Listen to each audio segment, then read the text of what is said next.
In just one day, the girl named Yi Ming lost both her job and her friends. But even more cruel, the person who took everything away also gave her a huge slap, as if the pain wasn't enough. After these continuous shocks, Yi Ming went back to her hometown to meet her best friend, Yin. She borrowed concealer to hide the finger marks on her cheek. Yin reminded her best friend that she could love 13 people, but absolutely not be a mistress. Yi Ming declared that all the men were fighting to be her mistress. She covered the red marks completely, then took her luggage home. Yi Ming's 3 aunts all had no children, so they focused all their attention on her, their only niece. Second aunt planned to introduce Dr. Gao to Yi Ming, but she wasn't ready to date. Her grandma comforted her granddaughter, "Don't be scared, it's just meeting once at the ceremony." As soon as Yi Ming went back to her room, Dr. Gao came to visit. She quickly changed her clothes so she could climb out the window easily, and coincidentally met a delivery guy named Jinyu. She immediately asked him for help. Yi Ming put her foot on Jinyu's shoulder, then slid down into his arms. Jinyu didn't say a word, just quietly drove away. When she got back to her old house, Yi Ming forgot to bring her keys. She went next door to eat Nan Tang crab stew, but this place had already become a barbecue restaurant. She looked at the Nan Tang crab stew logo on the delivery box, then went to scan the code. Jinyu came back and asked, "Do you want to get my WeChat?" Yi Ming said she wanted to eat Nan Tang crab stew, but couldn't scan the code. "If it's on your way, please give me a ride." Jinyu drove Yi Ming through the roads glowing with yellow lights in the night, where the streets gradually became quiet, with only the sound of the wind and the slow turning of the wheels. Finally, they arrived. Yi Ming ordered a serving of Nan Tang crab stew. Right then, Yin called to report that the crab stew shop had changed locations. Yi Ming said she found it thanks to a younger guy. She told Yin that if Grandma asked, Yin should remember to pretend to break her leg. Unexpectedly, Yin slipped and fell to the floor right after hanging up. Coming home very late, Yi Ming saw 4 women waiting for her. Second aunt woke up and called her niece back to scold her. Grandma tried to look angry, blaming her granddaughter for daring to escape through the window. Yi Ming asked everyone to keep it short, so she could go back to her old house to sleep. Moreover, she wasn't compatible with Dr. Gao. She only liked men who were younger than her.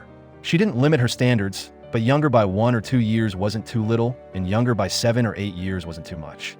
Yi Ming made an excuse to bring some things to Yin. However, Grandma knew she was fine. Just then, Yin texted that she was hanging her basket in the hospital to visit her best friend. Yi Ming blamed her mouth for being too effective. She realized the patient in the next bed was her old neighbor, Grandma Du, who introduced her grandson, even though Yi Ming had already moved. Grandma Du urged Jinyu to tell his girlfriend to buy her a bottle of wine, but he refused because they hadn't been together long. Jinyu's cousin, Chi Mai, gossiped, "My cousin John's girlfriend is a project manager in Jiangbei." Yi Ming realized that was the person who took everything from her, named Lu Ji. However, after that huge slap, Yi Ming had taught her a lesson. Yi Ming always remembered that day. Lu Ji flirted with Gu Kai to steal the project from her hands. She met Jinyu again outside the elevator and immediately revealed, "Your girlfriend has another boyfriend in Jiangbei." Jinyu wondered, does Yi Ming want to repay me or get revenge on Lu Ji? He guessed that Lu Ji stole her boyfriend. He reminded her, if you want to watch a good show, you don't need to pretend to be a good person. Yi Ming criticized the young guy for not only being suspicious, but also having poor judgment. On the way home, Yi Ming saw Jinyu giving candy to a little girl, and she felt he was warmer than he appeared. Jinyu sent a message, demanding an explanation from Lu Ji. The next day at the hospital, Dr. Gao stared at Yi Ming. Yin wondered, what did Yi Ming do to make Jinyu break up with his girlfriend? Last night, Grandma Du had scolded her grandson all night. Yi Ming thought she just helped him see Lu Ji clearly. She asked Chi Mai, where does Jinyu work so I can go apologize? Arriving at the bar, Yi Ming saw Jinyu entertaining guests with drinks. She called the young guy out to talk privately for a bit. Just then, Lu Ji called, and Jinyu deliberately put it on speakerphone. She apologized, asking him to hide it from her family. Jinyu hung up and asked Yi Ming, satisfied now? Yi Ming was about to explain, but then she ran right into Kai Ran. She quickly hid in the women's restroom, but the window was too high. Outside, Kai Ran was frantically searching for Yi Ming. A staff member stopped him from rushing into the women's restroom, fearing he'd get fired.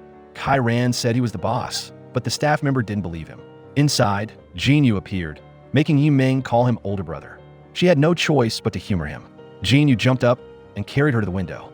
Yi Ming noticed Kai Ran's subordinates searching and quickly slid back down. Jinyu pulled Yi Ming into a bathroom stall, urging her to take off her clothes quickly. He draped his jacket over Yi Ming, telling her to cooperate well with the act in a bit. Finally, the bar manager also arrived to confirm Kai Ran's identity as the boss. He told the staff to get their pay and not appear in front of him again. He rushed in to look for Yi Ming, Thinking Jin Yu was having a secret rendezvous in the restroom, he opened the door to check, making her scream loudly. Kai Ran looked at the wide-open window and frantically went outside to look for Yimeng. After escaping Kai Ran, Yimeng finally calmed down. She stood in a corner, listening to Jin Yu's deeply emotional singing. When Jin Yu finished his work, Yimeng praised him for being smart and for his excellent acting. She thanked him and also apologized about the Lu Ji situation. She wanted to compensate him for his reputation, but he didn't need it. Just then, second aunt reported that she had set up another meeting with Dr. Gao, and Yimeng offered a different form of compensation. Jin Yu, date me. Jin Yu wondered, do all older sisters hate getting married? But I only like younger people, ideally obedient and easy to trick. Just then, two young girls came to ask for his WeChat, and Jin Yu immediately humored them. Yimeng advised the young guy, take good care of yourself. The next day, Yimeng proactively went to meet Kai Ran. She knew he was still bothered by what happened years ago, so she wanted to clarify it once and for all. I called the police right after I saw you being dragged away. Kai Ran questioned, is this a matter for the police? We were close friends, but you saw death and didn't save me. Yimeng didn't know the seriousness of it, because Kai Ran fought every day. If you insist on holding a grudge, why not give me a stab? Kai Ran lost control, but fortunately, Jin Yu stopped him in time. He reminded Boss Kai, don't lay a hand on a girl. Just then, Kai Ran's younger sister, Xing Xing, arrived, which soothed the anger in his heart. Yimeng knew a doctor who could remove the scar on Kai Ran's forehead. On the way back, Jin Yu asked Yimeng, how long are you going to stick with me? She denied it because my home is also in this direction. She guessed Xing Xing was exactly his type. Jin Yu said he didn't want to offend the boss, and he wasn't free to play love games. Yimeng wondered, why did Jin Yu date Lu Ji? He thought she was prettier than Yimeng. She criticized the young guy's immature taste and took the opportunity to borrow a ladder to climb into her house. Returning to her old house, Yimeng saw everything was still intact. She remembered her mother always urging her to go to bed early. The next day, Yimeng went back to her aunt's place. She met Dr. Gao and complained about being tired from dancing in a nightclub. She gave a series of strict demands, such as her partner having to take care of her family for her, cooking porridge for grandma every breakfast, buying Nan Street fried dough twist for first aunt, West Street steamed buns for second aunt, and cooking Western food for youngest aunt. Dr. Gao remembered well and even liked waking up early to cook. Yimeng continued to make things difficult, wanting her children to take her surname. Unexpectedly, Dr. Gao was still willing to follow all her arrangements. Knocking on Jin Yu's door, Yimeng borrowed electrical repair tools. She also took the opportunity to ask about the injury on Jin Yu's hand, fearing it would affect his piano playing. Jin Yu entered the toolbox, then coldly closed the door. Yimeng continued to knock, hiring him as an electrician. After a few pokes, Jin Yu finished the repair, but the lights in the house still didn't turn on. He said there was no need to fix it because the family hadn't paid the electricity bill yet. He told her to remember to pay him by the hour. Yimeng chased after him to add him on WeChat to transfer money to Jin Yu, but he already had a payment code ready. No need for complicated friending. Yimeng also asked for a sip of water because her water filter was also broken. She looked at the bottle of antidepressant medicine on the table, then used a book as a topic to talk with him. She thought that people who read the book The Palace of Memory were all extraordinary. Jin Yu said he had just graduated from high school, and besides, a good memory like in the book wasn't always a good thing. At the cemetery on a rainy day, Jin Yu remembered the day his mother kicked him out of the house. His father drove up and said his mother was just angry temporarily. Jin Yu begged his father not to abandon him, to take him abroad. He heard the sound of a car and turned away coldly. Passing by Yimeng's house, Jin Yu ignored her calls. He continuously splashed cold water on his face, but couldn't forget the scorching heat of that year. Jin Yu's mother only hated that the person who died wasn't him. Yimeng's call awakened Jin Yu. She claimed to be a kind neighbor, bringing him loving black sugar pearl milk tea. She asked if he had encountered something sad. Jin Yu thought his kind neighbor was worrying a bit too much. Yimeng complained that the young guy was hard to please and immediately demanded her gift back, a bubble tea for her best friend. Yimeng sighed that she hadn't managed to win over him. She needed a shield because her family urged her to get married every day. Yimeng guessed that Yimeng had been suppressed by Lu Ji for so many years, and she wanted to use Jin Yu to turn the tables. Yin revealed that she had just hired Jin Yu to help with some heavy tasks. She made an excuse to prepare some delivery slips, asking Yimeng to assign the work to Jin Yu. Yimeng asked Jin Yu, "Why are you polite to everyone except me?" He said she had to pay extra to hire the smiling service. Just then, Kai Ran came in looking for Yimeng. He apologized for losing control. He advised her to stay away from scum like Jin Yu. He revealed that Jin Yu was even having a secret rendezvous in the women's restroom. Yimeng clarified, "Jin Yu just helped me hide from you." She warned Kai Ran not to make trouble for him, but Kai Ran blamed Jin Yu for tricking him, so he fired him. Waiting for Jin Yu to finish work, Yimeng apologized for causing him to lose his job. Jin Yu said he just wanted to live peacefully, hoping she wouldn't tease him anymore. Taking her best friend for a follow-up appointment, Yimeng coincidentally met Grandma due downstairs at the hospital. She saw that Yimeng knew Jin Yu, so she suggested Yimeng get to know her grandson. She complained that Jin Yu was quiet, but his hardware absolutely met the requirements. Moreover, Jin Yu could marry into the Yi family. She heard the nurse urging her back to her room, so she asked Yimeng to help her escape. A moment later at the coffee shop, Yimeng saw Jin Yu letting an older woman hold his hand, and they were even discussing prices, which left her speechless. Yimeng called to question Jin Yu. How dare you sell yourself behind Grandma's back? She saw him hang up and immediately sat at the next table. She advised him to accept the 2,000 yuan price if he was too old. How else could he catch the eye of an older woman? Unexpectedly, it was a modeling agency manager, Sister Lee, hoping for a pleasant cooperation, but upon discovering the scar on Jin Yu's wrist, she withdrew the contract as she required clean hands for commercials. Jin Yu came out to scold his grandma for being so bold as to sneak out of the hospital. Grandma Du whispered to her grandson, praising Yimeng for being prettier and more sensible than Lu Ji. She urged Yimeng to chase after Jin Yu, so she could call the nurse to pick her up. Yimeng called Jin Yu, saying she wanted to help him get the modeling job. She took Jin Yu onto a train, quietly gazing at his deep eyes. She remembered Grandma Du saying that Jin Yu was abandoned by his mother overseas when he was little, so when his father passed away, Jin Yu no longer cared to live. Sitting in the train car, Yimeng occasionally sneaked glances at Jin Yu, but each time he caught her, she'd get flustered, not knowing where to hide her gaze. At Sister Shi's shop, Yimeng borrowed scar removal tools for Jin Yu. She used to work here before going to Jiangbei. She put on glasses and began removing the old scar on his wrist. She paused when she saw he was in pain.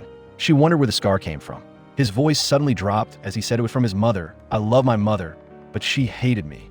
Yimeng confided that her mother loved her very much, but still ended it all. Jin Yu's eyes suddenly softened, feeling that he hadn't fully understood the girl in front of him. Yimeng believed that all scars could be healed as long as he allowed it. Jin Yu's hand moved slightly, gently touching Yimeng's finger, but in that moment, that unconscious gesture held so many emotions. On the way back, Jin Yu asked for WeChat to transfer money. Yimeng refused to take the money. She was startled to realize he had just asked for her WeChat. Jin Yu changed his mind. Unless you beg me. Yimeng guessed Jin Yu liked younger girls, so she playfully begged, handsome big brother. She snatched his phone, pinning her number to the top. She asked him to come with her to buy a car. However, Yimeng hadn't driven in a long time, so she forgot how to start the engine and didn't even know which side the clutch pedal was on. She told him to be quiet. It's best not to breathe too loudly to avoid affecting my driving. She was startled and braked hard, blaming him for breathing and coughing at the same time. Finally, Yimeng managed to take Jin Yu to watch the sunset over the sea. Jin Yu heard that she returned to her hometown because she couldn't make a living in Jiangbei. He remembered his time there. Nothing he did was ever recognized. Yimeng thought Jin Yu shouldn't be so hard on himself. Such a beautiful sunset can definitely heal, and if it's too short, let's live for the present moment. Meanwhile, Kai Ran was drinking to drown his sorrows with Yan. He confessed that he had secretly liked Yimeng for over 15 years and didn't want to be her younger brother. He frantically searched for Yimeng simply because he wanted to see her too much, but he was afraid that if he confessed, Yimeng would clearly draw a line with him. Just then, they met Yan's son, Jiayu, and Kai Ran wanted to send his subordinates to protect the boy. Jiayu mocked the outdated big boss act, telling his mom not to waste time with a drunk. Back in front of Jin Yu's house, he helped Yimeng turn off her car lights. She praised him for not knowing how to drive, but his general knowledge was absolutely perfect. Jin Yu saw Kai Ran approaching and excused himself, saying he didn't want to disturb Yimeng enjoying herself with her good younger brother. She deliberately leaned close to Jin Yu's ear, reminding him not to talk nonsense. Jin Yu wondered, do you want me to get beaten? Kai Ran questioned, why does Yimeng like someone with no money, no power? She sighed, blaming herself for choosing Jin Yu instead of the bar owner. Kai Ran thought Yimeng was still pretending to be naive, never expecting her to draw a clear line with him because of Jin Yu. Yimeng had no choice because Jin Yu pushed her away, fearing Kai Ran. She hoped he wouldn't bother her anymore in the future. Jin Yu watched Kai Ran leave, thinking that a human shield like him also had to retreat. Jin Yu, you are not entirely a human shield. If you get beaten because of me, I will repay you with my own body. Back home, Yimeng admired the photo on Jin Yu's WeChat.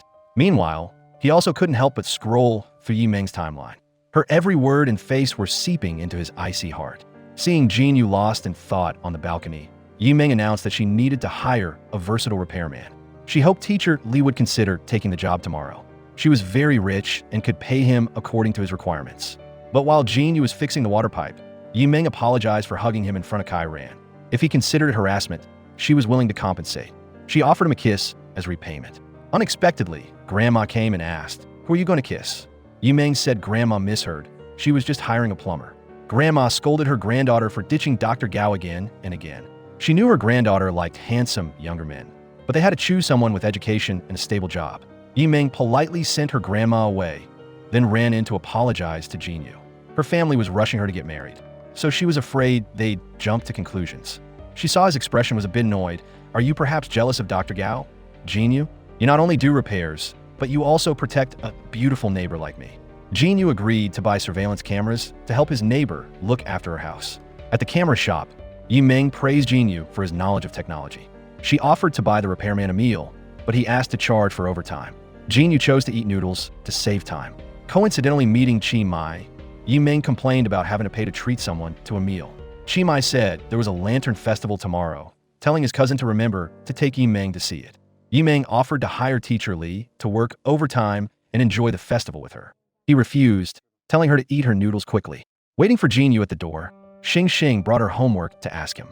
Jin Yu said he was busy, and besides, Xing Xing had already gotten into university. Xing Xing arranged to meet him at the festival tomorrow, then excused herself to leave first. Yi Ming praised repairman Li for being diligent, so he had to go out with her first before installing the camera. At the festival, Yi Ming saw Jin Yu wearing light-colored clothes for the first time. She asked him, "Am I pretty?" Jin Yu complimented her outfit, saying it was very beautiful. Coincidentally meeting Xing Xing, Jin Yu said he had a prior engagement. He held Yi Ming's hand and continued to stroll for the festival. Yi Ming wanted to do a good job as a shield, so she tightly intertwined her hand with Jin Yu's.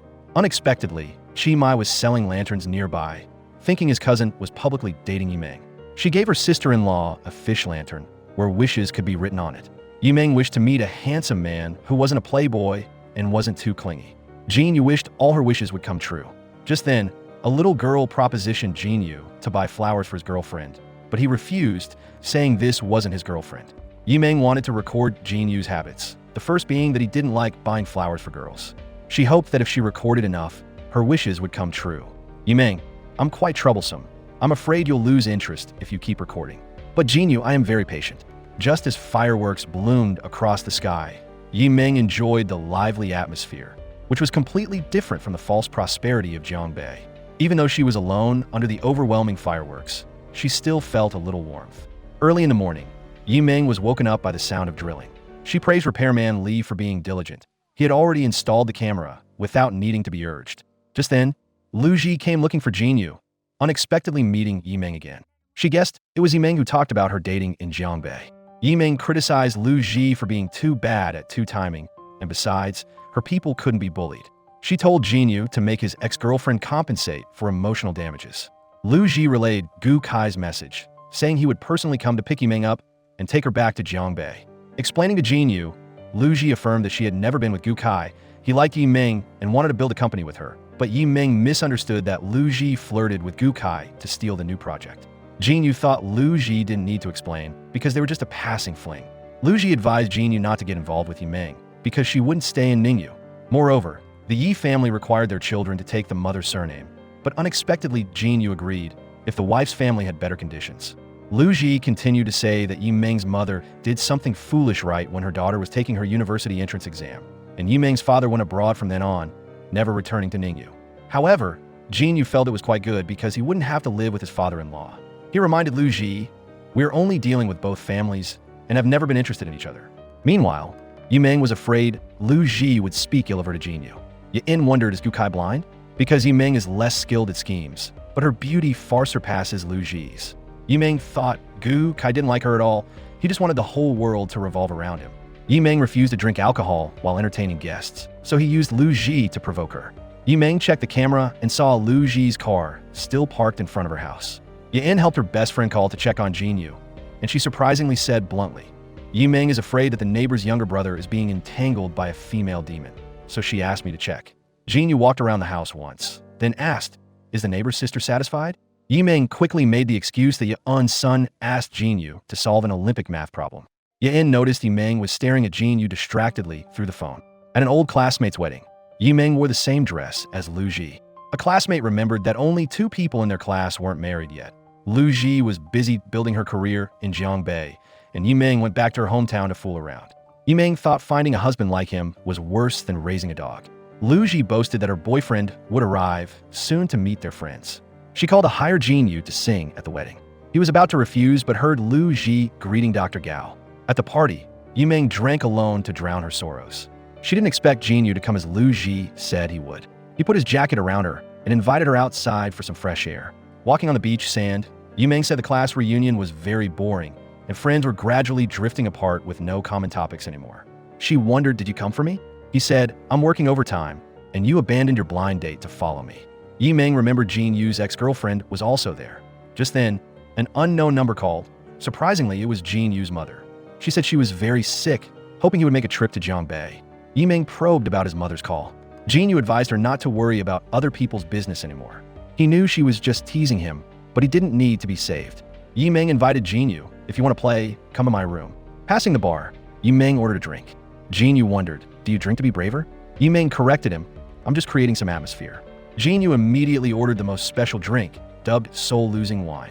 Yimeng dared to drink it, and even ordered all the remaining ones in the bar. They both drank, gradually opening up as the alcohol permeated their bodies. Jinyu apologized for not controlling his emotions well earlier. "Jinyu, why do you have to control your emotions? I hope you don't set too many rules. Sometimes you should let loose a bit." "But Yimeng, not everyone has the right to do that. Who dares to say you can't live freely? Tell them to come find me. From now on, I can build an empire for you." Yimeng's singing was as gentle as a lingering breeze in Jinyu's mind. The alcohol made Jinyu lose a bit of control, but it was Yimeng who truly confused his heart. His face flushed, slightly turning away to hide the tears welling up. Fireworks bloomed in the sky, but in Jinyu's eyes at this moment, the girl in front of him was the most beautiful. Staggering back to the hotel, Yimeng felt everything spinning. She was about to unlock the door, accidentally pushing Jinyu against it. "Jinyu, you have specially beautiful, deep, affectionate eyes." Yimeng leaned against him, searching for her room card in her bag. She asked, "You don't dare anymore?" Jinyu knew Yimeng was drunk, urging her to rest quickly. Yimeng opened the door and unexpectedly pulled Jinyu into the room.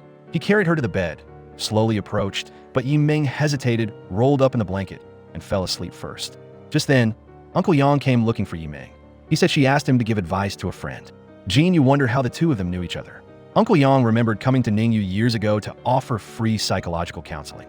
The conservative locals didn't need it, but only Yimeng came every day to listen and asked a lot about depression. Uncle Yang thought Jinyu's condition was quite good, advising him to gradually let go of the past. But Jinyu couldn't forget the desperate moment that had engulfed him. Jinyu. Yimeng's call suddenly woke Jinyu. He said Uncle Yang had been providing him psychological counseling for many years. But for her, why get psychological counseling if she wasn't sick? Yimeng heard her grandma say her mother suffered from depression. She didn't believe it, so she listened to many of Uncle Yang's lectures. Yimeng knew Jinyu didn't like others meddling, but she hoped he could open up his heart. "Jinyu, now you have me. This big sister here has a stable inner self, money, and time. Aren't you considering it a little? Yimeng, what do you like about me? Just your handsome face is more than enough." She remembered he was the first person who made her proactively ask for WeChat.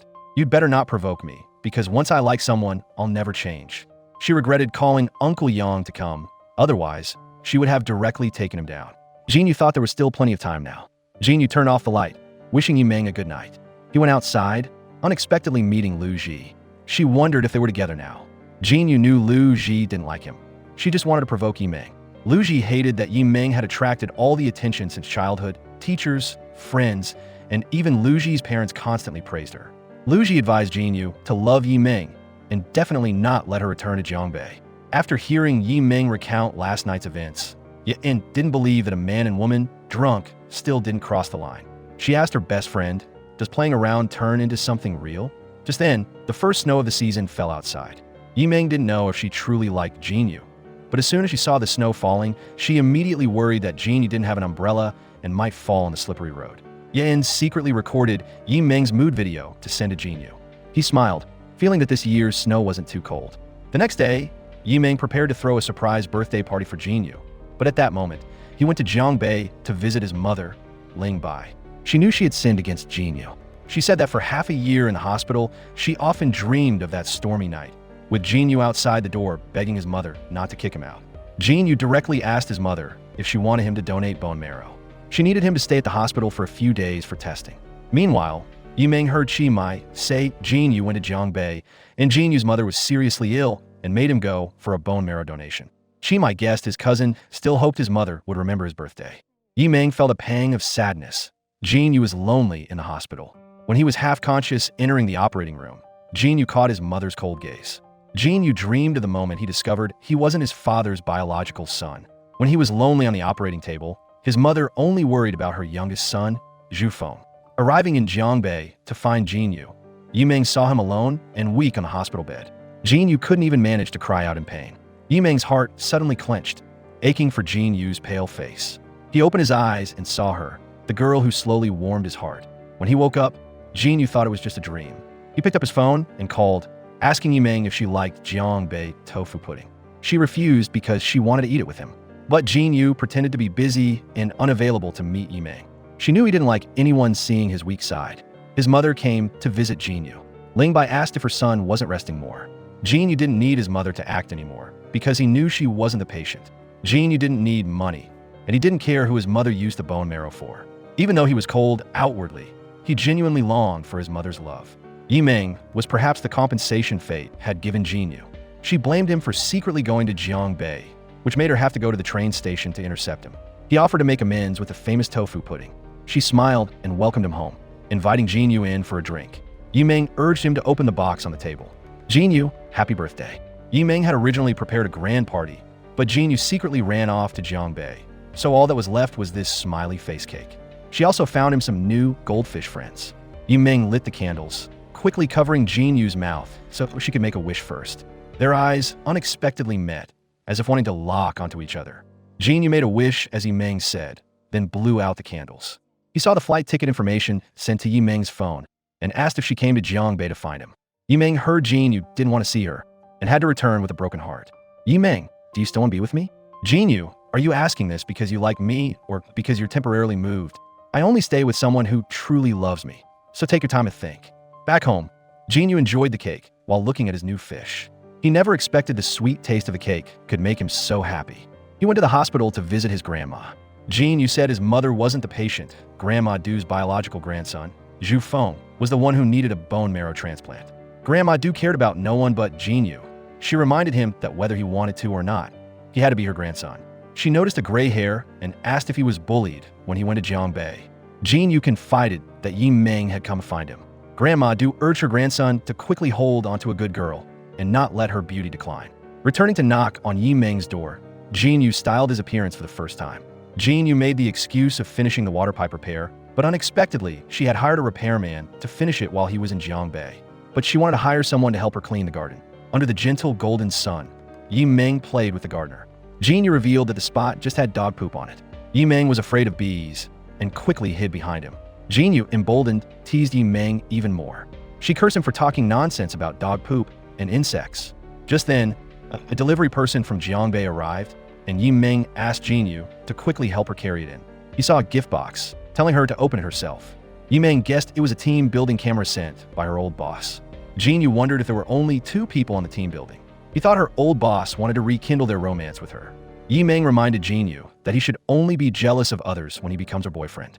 At the market to buy plants, Yi Ming wanted to plant a cluster of sunflowers, but her fate clashed with wood elements, so she had to ask Jin Yu to take care of them daily.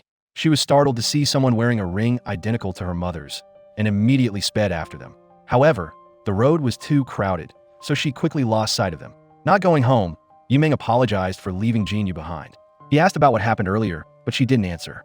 She was a bit tired, so she asked him to continue planning tomorrow. Jin Yu left, looking at a group photo of Yi Ming's company. It turned out that Miss Kai was an old friend of Jin Yu. Meanwhile, Yi Ming remembered seeing her mother meet another man, and after her mother passed away, the ring also disappeared. Just then, Yin called to report that someone saw that car at Bar X. On the balcony, enjoying the breeze, Jin Yu saw Yi Ming dressed up and leaving her house. She went to the bar and finally saw the person wearing the ring. Named Pan Tuesday, Yi Ming pretended to know him to approach him. She praised the beautiful blue ring and heard him reveal he bought it in Ningyu. However, Jin Yu suddenly rushed in, demanding his wife to go home.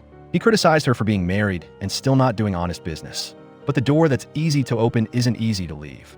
Pan Tu demanded Yi Ming explain why she pretended to know him. Jin Yu smashed a bottle over his head, blocking the door to pull Yi Ming outside. They tried to stay calm to get past his subordinates.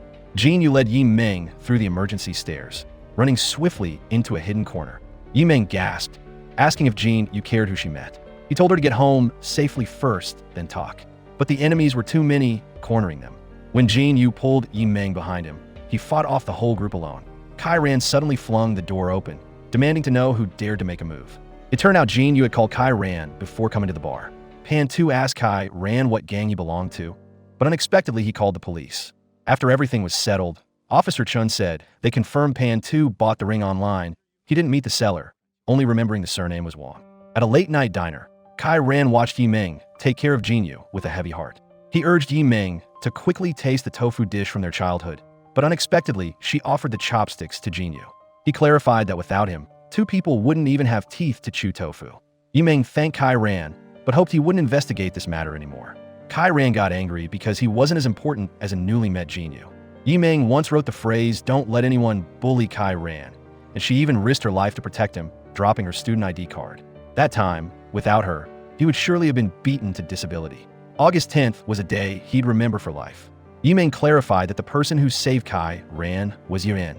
That day, Yin forgot to bring her name tag, so Yi Ming went in first and threw the name tag to her best friend. Yin coincidentally saw Kai Ran being beaten and risked everything to protect him. But Kai Ran, seeing the name tag, thought Yi Ming saved him. The gangster's mother came to school to complain, causing Yin to drop out. Kai ran to Yun's house, secretly watching the girl who had suffered her whole life just for saving him. Back home, Yi Ming wished she could go back to the past. If Kai Ran had known the truth from the beginning, perhaps Yun's life would have been different. If Yi Ming had cared more, maybe her mother would have stayed. Yi Ming remembered her mother giving her a savings book, and each entry had a specific note. University tuition for Meng for my daughter to buy high heels for dates, buy a handbag for work. Yi Ming truly didn't understand how an optimistic and loving person could give up on life. She said that her mother used to always wear the blue ring on her neck. She thought the bald man was the one who went looking for her mother 2 days before she passed away. Jin Yu told Yi Ming that next time something happened, she had to call him to come along. She pulled his face closer, gently disinfecting the wound. Jin Yu, it's so good to have you. Jin Yu felt the warmth from Yi Ming's hand, gazing at every feature on her face. Jin Yu, are you jealous today? I thought you want to see your old boss. Yi Ming affirmed that she had very good judgment. Jin Yu complained of being tired, telling his neighbor's sister to go home and rest. The next day, Jin Yu followed Yi Ming to an antique shop. She showed a photo and asked the owner if he had seen the blue ring.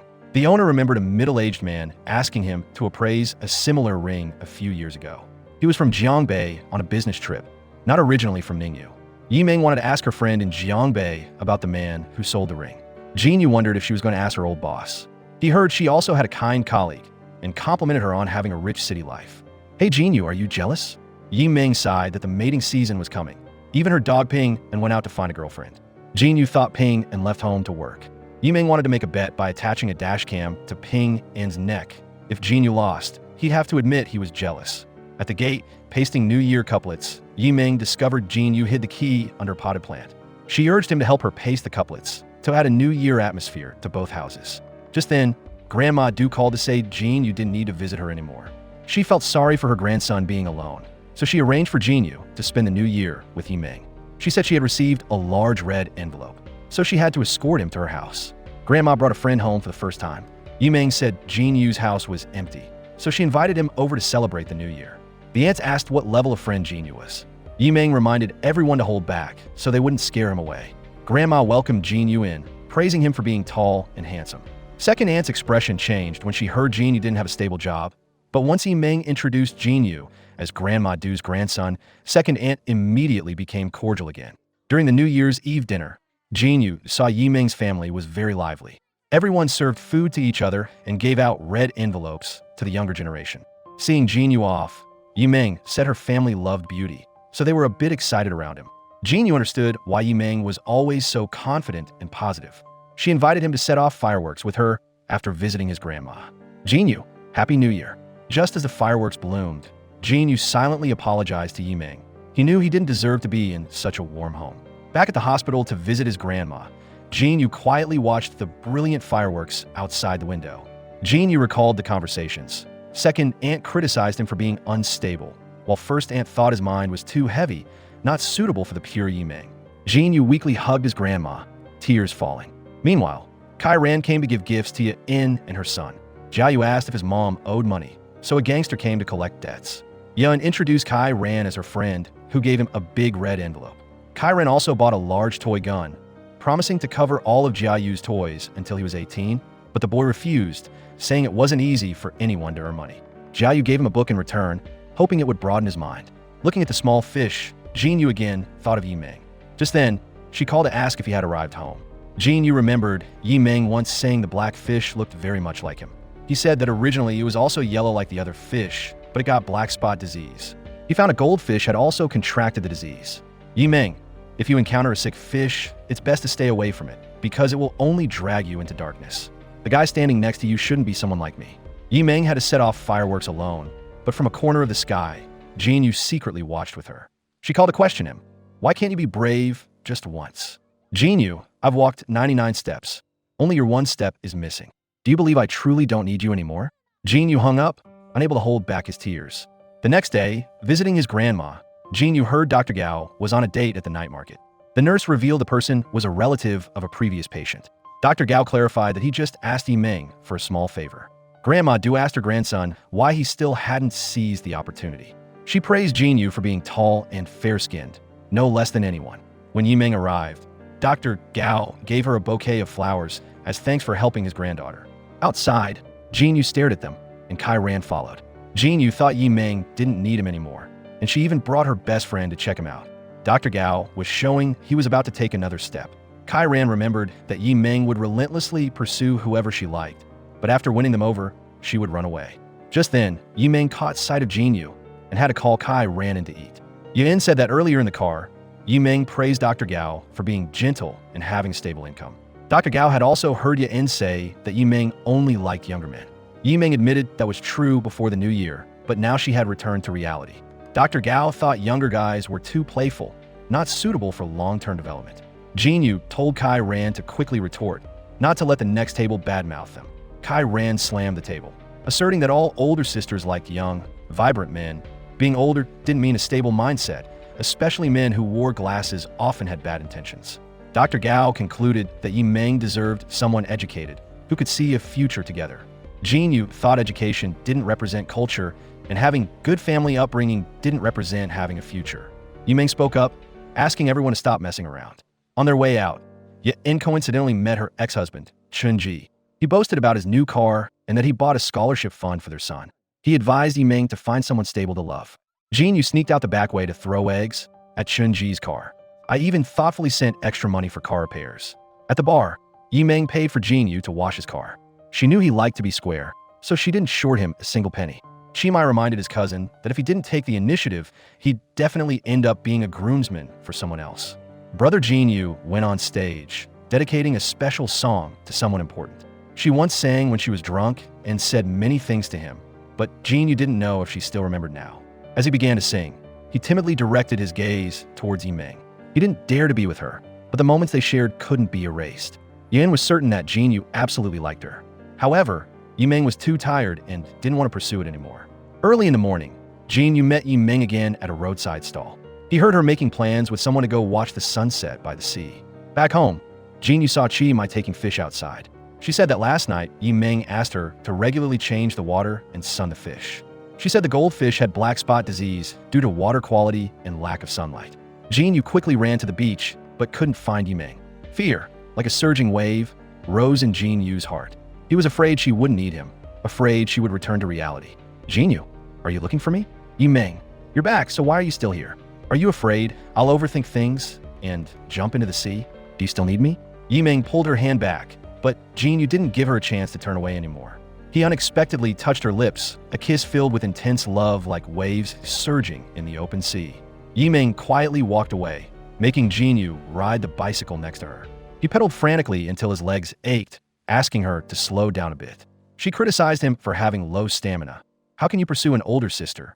Unexpectedly, Yiming's bicycle ran out of battery in the middle of the road, so Jin Yu had to push the bike for her. Yiming complained of aches all over, climbed onto the bike, and made Jin Yu push her the rest of the way. Finally, they got home. Jin Yu asked Yiming not to be angry with him anymore. She clarified that she just didn't want to pay attention to him. Jinyu reminded Yi Ming that if she didn't care about him, she should take the goldfish home to raise. She angrily rushed into his house to borrow a fish net. Yi Ming, do you really not need me anymore? Jinyu, you rejected me first. But Yi Ming, I regret it now. Jinyu locked her hands, pinning Yi Ming against the wall. His eyes held so many unspoken words as he looked at her. Then, without warning, he lunged to kiss her as if wanting to release all the suppressed feelings of so many days and months.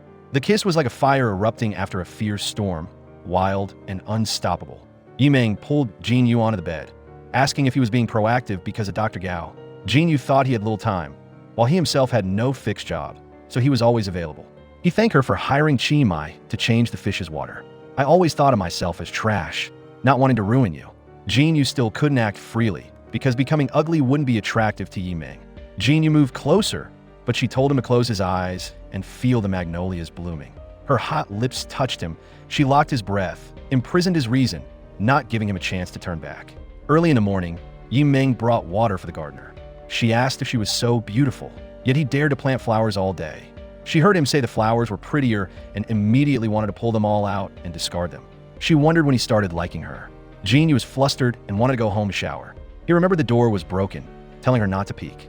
Yi Ming didn't listen, secretly watching his silhouette as he took off his shirt, her heart fluttering. She asked him what he meant last night. It turned out that while they were passionately kissing, Jinyu suddenly stopped. He didn't admit to being very nervous, but quickly ran to shower. Jinyu wondered if no one ever told Yi Ming that girls should be a bit more reserved. Yi Ming looked at the two fish separated for treatment, regretting not buying a turtle for Jinyu, because turtles were easy to raise and lived long, and he wouldn't refuse her on New Year's Eve. Just then, Lu Ji texted asking if Jinyu was dating Yi Ming yet. She made him delete contact with his ex, then went to the market to buy a turtle. She wanted to raise fish so he could raise turtles, living 100 years. Jinyu accepted being a qualified boyfriend model, so he compensated her with a date. Just then, Yin asked Yi Ming to babysit her son so she could end her marriage with her ex-husband. The date location changed from a movie theater to an amusement park. Jiayu complained that all the rides were for kids, while the two adults were very excited. They stuck close to each other and even made the boy take photos for them. Jiayu didn't want to be a third wheel, asking to sit quietly on the Ferris wheel. But Jinyu found someone who could look after Jiayu well. In the evening, on the rooftop watching the sunset, Yi Ming confided in Jinyu. He, as her boyfriend, asked her how many people she had dated. Yi Ming replied 3, but Jinyu didn't believe her. She knew her past was complicated, and he was only in his first relationship, but if she had known Jinyu existed in the world beforehand, she would have certainly run straight to him. Jinyu thought this talent for charming boyfriends couldn't have only been used on 3 people. Jinyu wondered if that included Gu Kai. Yi Ming firmly stated she would never date a dishonest businessman. Yi Ming criticized Jinyu for being easygoing with Lu Ji, but putting on an annoyed face as soon as he met her. He admitted he was like that because he liked her. Meanwhile, Chunji demanded to remarry Yin. She reminded him how he had abused her. Chunji threatened to fight for custody of Jiayu. He fell back into his old habits, abusing his wife again. Kai Ran appeared just in time, warning Chunji not to lay a hand on Yin again. Chunji remembered he hadn't agreed to divorce, yet his wife dared to be with someone else. Jiayu came in, telling his father to remember he could video call him. Kai Ran excused himself to leave first, but Jiayu wanted his uncle to stay for dinner. Seeing his girlfriend off, Jinyu told her to go to bed early. Yi Ming asked if her boyfriend wasn't coming in to hang out for a bit. Jinyu remembered he had just been sitting in his own house, less than 50 meters away, and he guessed she had other thoughts. Yi Ming reluctantly gave her boyfriend a farewell kiss. The next morning, Yi Ming brought her boyfriend to the hospital. Jinyu asked if she was visiting his grandma or conveniently visiting Dr. Gao. Jinyu allowed his girlfriend to comfort him, and at the same time thought about how she would comfort him tonight. Just then, Chi Mai also came to visit grandma. She introduced Mr. Wang as her manager. Jinyu advised his cousin to work normally and not to always dream of being a celebrity. Seeing Jinyu holding Yi Ming's hand, Grandma Du praised her grandson for finally understanding. She asked Jinyu to bring his business license next time so she could rent out her garden for flower planting. She wanted to prepare money for Jinyu to get married and have children. Unexpectedly, Chi Mai needed 100,000 in management fees, so she planned to mortgage Grandma's flower garden. Jinyu told his cousin to put the ledger down, or he would call the police. Chi Mai questioned that he wasn't even Grandma's biological grandson. Seeing Chi Mai angrily leave, Yi Ming went to comfort her boyfriend. She invited Jinyu to eat seafood, but he had no appetite left. She secretly took the last puzzle piece, forcing him to come find her. Brother Jinyu, kiss me. Jinyu apologized for being cold to Yi Ming. She playfully made him carry her handbag, lock the door, and take her to eat. He arrived at the seafood restaurant. Jin-yu confided that he wasn't Grandma's biological grandson. It turned out that Grandma Do's son was Jin-yu's stepfather. After his father passed away, he was always unstable. Grandma Do worried and brought him back to their hometown. Although they had no blood relation, Chi-mai always clung to him. On the way home, Yi-ming pretended to be night blind and fell in her boyfriend's arms. Jin-yu didn't turn on lights because he liked being held tightly by his girlfriend. Yi-ming went to the hospital to supervise Grandma's rehabilitation. Jin-yu continuously urged her. Grandma Do questioned if her grandson was supervising a prisoner. Just then, Yi-ming arrived and played music to cheer Grandma up. She took over his supervision, even taking photos to report on Grandma's hygiene and banana consumption. Jin-yu was so engrossed in reading a series of messages that he forgot he was at the supermarket. While buying a nightgown, Yi-ming coincidentally met manager Wang again. He was buying women's underwear and also taking Chi-mai for a photo shoot. Yi-ming was uneasy and quickly called Jin-yu to the studio. Mr. Wang handed Chi-mai the underwear. She apologized, saying she wouldn't do this commercial. Mr. Wang remembered Chi-mai borrowed money at high interest online and still owed some management fees, so she had to do the commercial to pay off the debt. Moreover, big stars also took photos wearing underwear. Chi-mai, for money in her dream, decided to strip. Outside, Jin-yu couldn't reach Chi-mai. He still had Mr. Wang's business card, so he pretended to be a delivery person. He heard sounds coming from a room, immediately kicked the door open and rushed in. He restrained Mr. Wang, so Yi-ming could put a coat on Chi-mai. A young girl dreaming of seeing the world fell into the clutches of a beast. Back home, Yi-ming comforted Chi-mai, coaxing her to stop crying. She said Jin-yu had called the police to arrest Mr. Wang, deleted the photos, and got back the money he tricked Chi-mai out of. Yi-ming revealed that life in Jiangbei was very tiring. Every day, she had to stay up late, wake up early, drink socially, and sometimes even be taken advantage of, but because of a bonus, she didn't dare to resign. It wasn't until Liu Ji stole the project that she resentfully quit. She fought back against Liu Ji, but cried bitterly on the way back to her hometown because her dreams and years of effort suddenly amounted to nothing. However, fate compensated her with a Jin-yu. So it's not wrong to pursue dreams, and stumbles aren't bad. They just teach us to grow. Chi-mai confided that she was just sad for herself. Ordinary people like her didn't deserve to have dreams.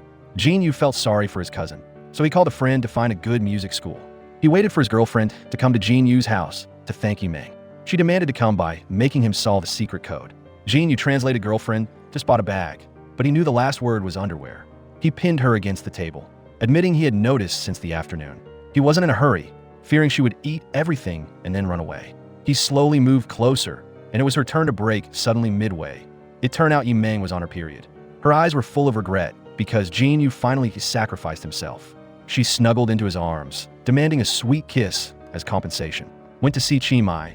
Grandma Do gave her a bank card, she investing in Chi-mai to fulfill her dream of becoming a big star. Jin had found a vocal training center in Jiangbei for his cousin. Chi-mai decided not to give up on her dream, but wanted to get established on the bar stage first.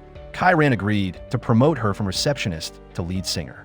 He even organized a private show, offering a free beer to guests who came to listen to her sing. Yi-ming grew to like her hometown more and more, both lively and warm. However, Chi-mai's singing made everyone's hearts skip a beat. Customers all left. Only Yi-ming's youngest aunt remained enthusiastically cheering.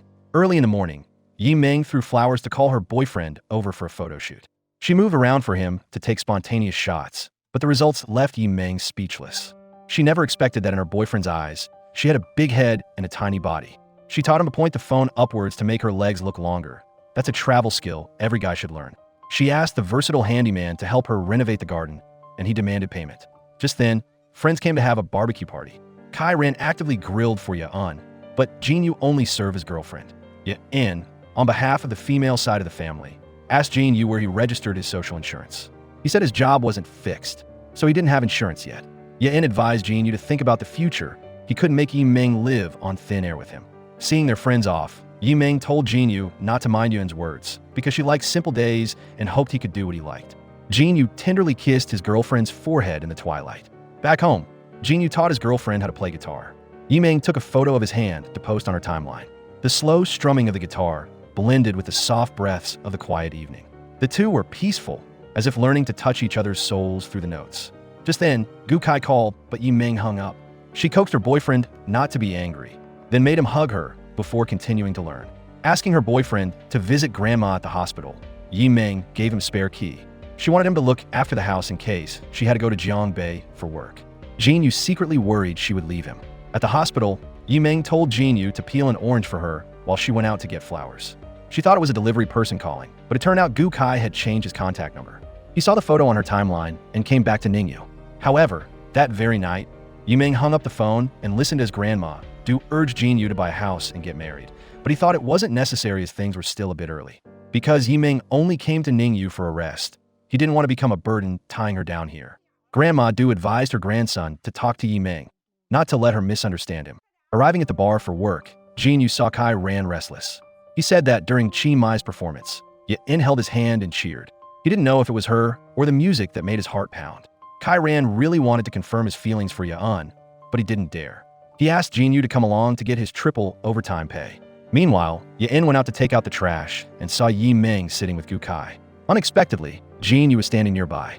She thought he hadn't seen them yet and quickly invited her two friends to her house. Jinyu excused himself to go to work, creating an opportunity for Kai Ran. Yin frantically texted a warning to Yi Ming. In the meantime, Yi Ming affirmed that she wouldn't go back to the company. She was serious about her current boyfriend and didn't need him to act superior and lecture her. To alter Kai Ran's clothes, Yin needed to take his measurements again. He felt his heart pounding, confirming he truly liked her. Just then, the teacher reported Jia Yu was sick, so Kai Ran immediately took Yin to school to pick up her son. On stage, Jinyu was no longer in the mood to sing love songs. A girl came to talk to him, but he said he already had someone he intended to marry. Returning to meet her boyfriend, Yi Ming bought him a cake.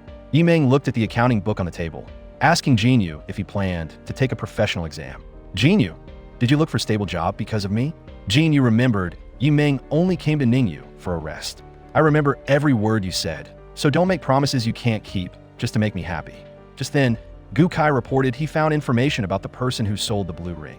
She excused herself to leave first, unaware that his eyes were slowly becoming gloomy. Meeting Gu Kai, Yi Ming urged him to speak quickly. Gu Kai wondered if her boyfriend managed her so strictly. He said the person who sold the ring was Xing Sheng, and he could contact him in Jiangbei under the guise of work. Waiting for his girlfriend in the rain, Jinyu questioned if she went to meet someone at the coffee shop. Yi Ming explained that Miss Kai had information about the person who sold the ring, and she was afraid he'd be angry, so she didn't dare to tell him.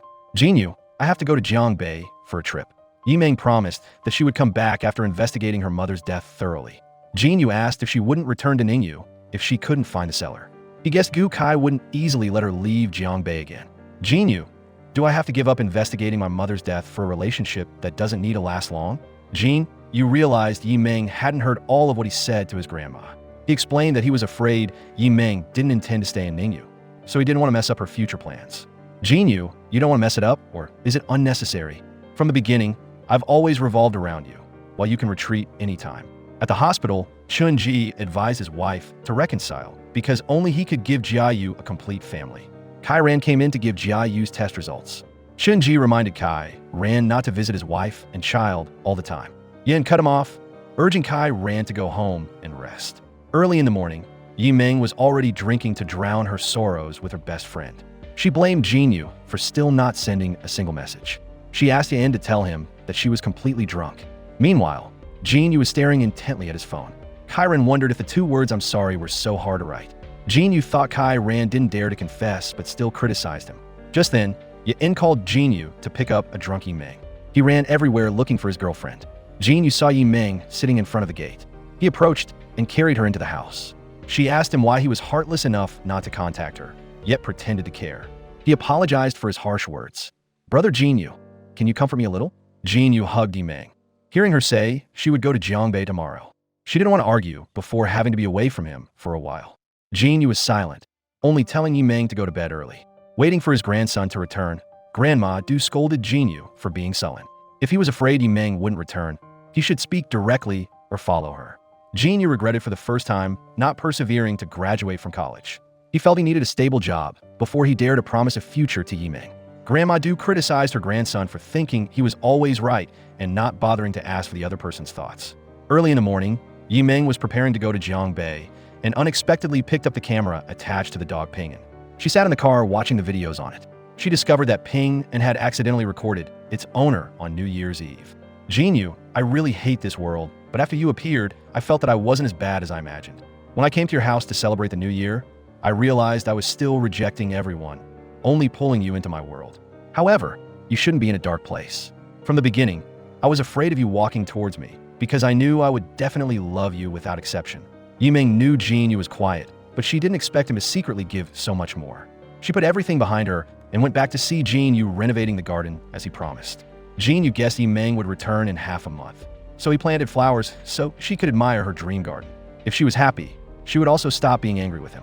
Jin Yu, will you marry me? Jin Yu frantically pulled up a clump of flowers, knelt down, and proposed to his girlfriend. Yiming, I'm sorry I didn't prepare a ring, but I'm not playing around. I truly love you. Yiming, will you marry me? Jin Yu, I do. Under the bright golden sun, as if sprinkled with honey, he hugged her tightly. His embrace was like a testament to a lifelong, unchanging promise. At the Civil Affairs Bureau, both were nervous. Yiming went outside to call Yu in, feeling a bit impulsive herself. But the moment she saw Jin Yu quietly planting flowers for her, Yiming only wanted a definitive outcome with him.